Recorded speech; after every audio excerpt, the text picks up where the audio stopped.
हमारे टाइम में या फिर जब मैं ग्रेजुएशन कर रहा था ऐसी कोई कॉन्फ्रेंस नहीं होती थी, ना ही हमारे लिए ऐसा कोई मौका होता था कि हम किसी सक्सेसफुल एंटरप्रेन्योर से या किसी सक्सेसफुल पर्सनालिटी से मिल सकते हैं। बहुत ही अच्छी अपॉर्चुनिटी है, मौका भी है। मैं बस आपसे 2-3 चीज़ें कहना चाहता हूँ कि लाइफ में कभी भी हमें छोटा एम नहीं रखना चाहिए, और जो सक्सेसफुल लोगों की कैटेगरी होती है उसमें आप नहीं जा सकते। हम लोग जो एग्ज़ाम देते हैं IAS IPS का, UPSC का, उसमें भी हमें बहुत बार जो है अटेम्प्ट देने पड़ते हैं। मैंने भी फर्स्ट अटेम्प्ट दिया था, मेरा नहीं हुआ, मुझे IRS ऑफिसर मतलब IRS की सर्विस मिली थी, मैंने दोबारा अटेम्प्ट दिया था और मैं IPS ऑफिसर बना था। इस एग्ज़ाम में जब हम तैयारी करते हैं, साल भर मेहनत करते हैं, और एक नहीं 3 बार हमें परीक्षा देनी पड़ती है, प्रीलिम्स, मेंस, फिर इंटरव्यू, और किसी भी एक स्टेज में बाहर होते हो तो आपको दोबारा शुरुआत से तैयारी करनी पड़ती है। चलिए, सबसे पहले बहुत बहुत धन्यवाद DCM ग्रुप का, जिन्होंने हमें यहाँ पे इनवाइट किया है और एक बहुत ही डिफरेंट कॉन्क्लेव या कन्वेंशन उन्होंने ऑर्गेनाइज किया है।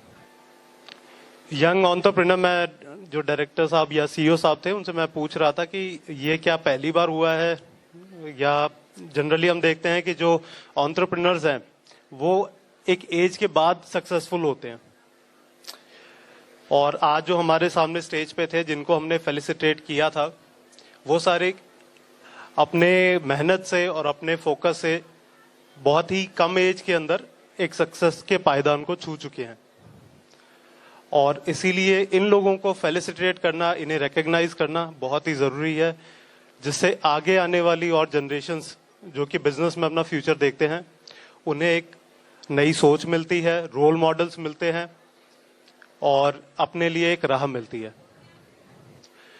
मैं समझ सकता हूं कि बच्चों को शाम तक बिठा के रखना जो है बड़ा डिफिकल्ट काम है लेकिन फिर भी कुछ चीजें हैं जो आप गेन कर सकते हो ऐसे सेमिनार से या ऐसी कॉन्क्लेव से, कॉन्फ्रेंसेस से।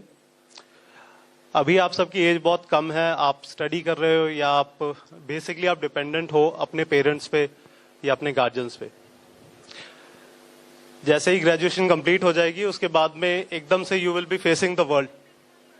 अगर आपने कोई प्रोफेशनल कोर्स करा हुआ है, MBBS कर ली है, किसी ने कुछ करा हुआ है, तो वो जाके अपने प्रोफेशनल डिग्री को परसू कर सकते हैं, अपने प्रोफेशन को परसू कर सकते हैं। सर, हम ये बता रहे थे कि कैसे ये जो आज की कॉन्फ्रेंस है ये एक बहुत ही यूनिक इनिशिएटिव है, और जो अब जनरेशन है, यंग जनरेशन जिसे हम बोल रहे हैं, उनके लिए ये कितनी इंपॉर्टेंट है। हमारे टाइम में या फिर जब मैं ग्रेजुएशन कर रहा था ऐसी कोई कॉन्फ्रेंस नहीं होती थी, ना ही हमारे लिए ऐसा कोई मौका होता था कि हम किसी सक्सेसफुल एंटरप्रेन्योर से या किसी सक्सेसफुल पर्सनालिटी से मिल सकते हैं। लेकिन आप सबके सामने एक बहुत ही अच्छी अपॉर्चुनिटी है, मौका भी है। मैं बस आपसे 2-3 चीजें कहना चाहता हूं कि लाइफ में कभी भी हमें छोटा एम नहीं रखना चाहिए। अगर आप अपनी लाइफ में एक छोटा एम रखते हैं या अपना गोल बहुत छोटा रखते हैं, जनरली आपके आसपास लोग होंगे जो आपको मोटिवेट करेंगे कि भाई मिल गया है, काफी है, अब इतना, एक तुम्हारा कैफे चल गया है, बहुत है, या तुमने जो है फलानी जगह एडमिशन ले लिया है, बहुत है। तो अगर आप छोटा एम रखेंगे तो आपने बहुत जल्दी सेटल हो जाना है, और जो सक्सेसफुल लोगों की कैटेगरी होती है उसमें आप नहीं जा सकते। दूसरा, आप लाइफ में अपने जो नकारात्मक लोग होते हैं, नकारात्मक सोच रखने वाले, नेगेटिव पर्सपेक्टिव जिनका होता है, उनसे बच के रहिए।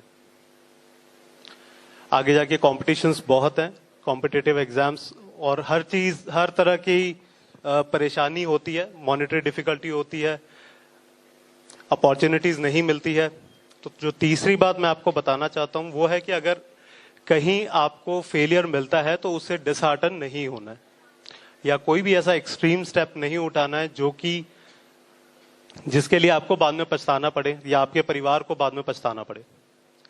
फेलियर्स और सक्सेस जो है वो एक, they are part of life, और जो इंसान फेलियर से सीखता है वही आगे जाके अपना एम जो है वो अचीव करता है।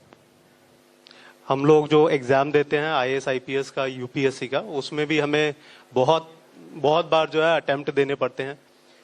मैंने भी फर्स्ट अटेम्प्ट दिया था, मेरा नहीं हुआ, तो मुझे IRS ऑफिसर मतलब IRS की सर्विस मिली थी, मैंने दोबारा अटेम्प्ट दिया था और मैं IPS ऑफिसर बना था।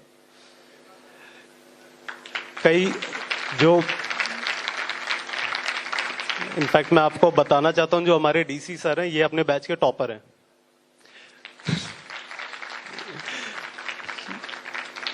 और स्पेशली ये मैं इसलिए आपसे शेयर करना चाहता हूँ क्योंकि इस एग्जाम में जब हम तैयारी करते हैं, साल भर मेहनत करते हैं और एक नहीं 3 बार हमें परीक्षा देनी पड़ती है, प्रीलिम्स, मेंस, फिर इंटरव्यू। और किसी भी एक स्टेज में बाहर होते हो तो आपको दोबारा शुरुआत से तैयारी करनी पड़ती है। ऐसा नहीं है कि इंटरव्यू हो गया तो दोबारा आप इंटरव्यू में अपीयर हो जाओगे। और कंपटीशन इतना होता है कि 10 लाख में से 100 बच्चे जो हैं वो सीट ले पाते हैं। तो सिर्फ यही नहीं, बिजनेस में भी बहुत कंपटीशन है, पॉलिटिक्स में भी कंपटीशन है, हर फील्ड में कंपटीशन है। तो जब तक आप अपने कैलिबर को ऊपर नहीं लाओगे, आप जब तक अपने आप को उस लायक नहीं बनाओगे, आप उस लिस्ट में या उस सक्सेसफुल कैंडिडेट्स की लिस्ट में फिगर नहीं कर सकते। तो मुझे बस आपसे ये 2-3 बातें कहनी थी। मुझे पता है कि बच्चे जो है बड़े उत्सुक हैं। मैं आप सभी को बहुत बहुत बधाई देता हूँ। स्पेशली जो अचीवर्स हैं यहाँ पे, उन्होंने बहुत मेहनत करके आज ये मुकाम हासिल किया है। I wish them great success in life and all the best to everyone.